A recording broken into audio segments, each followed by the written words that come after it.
दिव्यांगांना देखील जे काही त्यांना सोयी सुविधा देणं खरं म्हणजे ते देखील एक पुण्याचं काम आहे। आणि म्हणून आज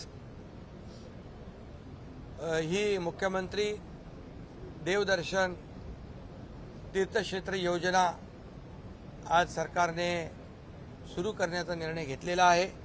यामध्ये एक धोरण ठरवलं जाईल, त्यांचे ऑनलाईन अर्ज घेतले जातील आणि बाय रोटेशन दरवर्षी एक आकडा 5-10 हजार जे काही ज्येष्ठ नागरिक असतील त्यांना आपण शासनाच्या माध्यमातून हे तीर्थयात्रा त्यांची कशी सुकर होईल आणि त्यांना देवदर्शनाचा लाभ मिळेल।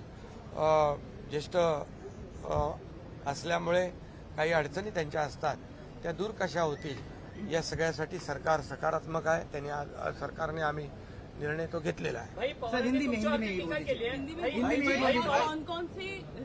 नहीं, ये सब उसमें जैसे देखो हज यात्रा में जाते लोग वैसे जैसे हिंदू है, क्रिश्चियन है, बौद्ध है और जैन है, ईसाई लोग हैं, ये सब है, सिख लोग हैं और इनके जो तीर्थ क्षेत्र है जहाँ जहाँ उनको जाना है ज्येष्ठ नागरिकों को जो उनको सभी को कैपेसिटी नहीं होती है जाने की, आर्थिक जो उनकी अड़चन है इसके वजह से तो सरकार निश्चित रूप से इस मुख्यमंत्री तीर्थ दर्शन योजना को शुरू करेगी और हमारे ऐसे ज्येष्ठ लोग हैं उनकी यात्रा सुकर कराएगी। पवारांनी तुमच्यावरती टीका केली आहे की बुलडोझरने आता तुम्ही जी पबवरती जी कारवाई करताय ते उशिरा सुचलेलं शहाणपणे असं त्यांचं म्हणणं आहे आणि बजेटमध्ये शब्दांचा फुलोरा म्हटलेला। हे बघा, पवार साहेब खूप ज्येष्ठ नेते आहेत आणि पब आणि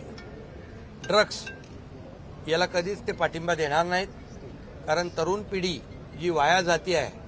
आज पुण्यामध्ये आपण जे काही पाहिलं तिथून सुरुवात झाली आणि फक्त पुणे नाही, ठाणे नाही, मुंबई नाही, नाशिक नाही तर संपूर्ण राज्यभरामध्ये ड्रगची जिथे जिथे विक्री होते, ड्रगमुळे तरुण त्यांचं आयुष्य बर्बाद होतं, त्यांचा परिवार चिंतित होतो।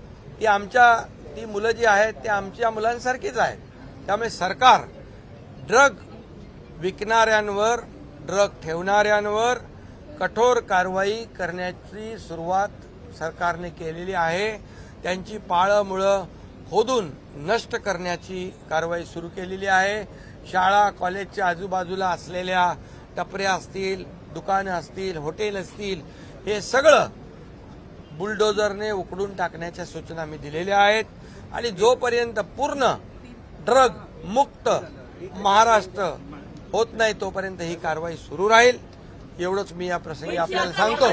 आणि दुसरी गोष्ट कालचा अर्थसंकल्प जो आहे या अर्थसंकल्पामध्ये आम्ही सर्व तरतूद केलेली आहे।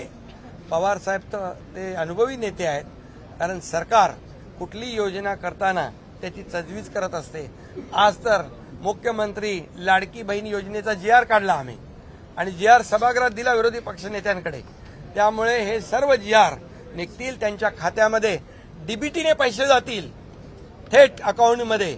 त्यामुळे कुणी याच्यावर आता राजकीय भाष्य करू शकतात, हे जुमले वगैरे, कारण ज्यांनी यापूर्वी खोटी आश्वासनं दिली, शेतकऱ्यांचे पैसे आम्ही कर्जफेड करतो, जे रेग्युलर कर्जफेड करतात त्यांचे 50,000 रुपये इन्सेंटिव्ह देतो म्हणून मागच्या महाविकास आघाडी सरकारने निर्णय घेतला, पैसे दिले नाही, पैसे आम्ही देतोय, त्याची पूर्तता आम्ही करतोय।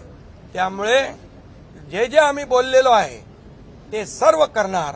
सर्वसामान्य माणूस, शेतकरी, कष्टकरी, वारकरी, महिला भगिनी, युवा, सुशिक्षित, बेरोजगार, ज्येष्ठ सगळ्यांना त्याच्यात इन्व्हॉल्व केलेलं आहे आणि मी कालच म्हटलेलं आहे हे सर्वसामान्यांचं सरकार आहे आणि बजेट देखील हे सर्वसामान्यांच्या हितासाठी आम्ही केलेलं आहे।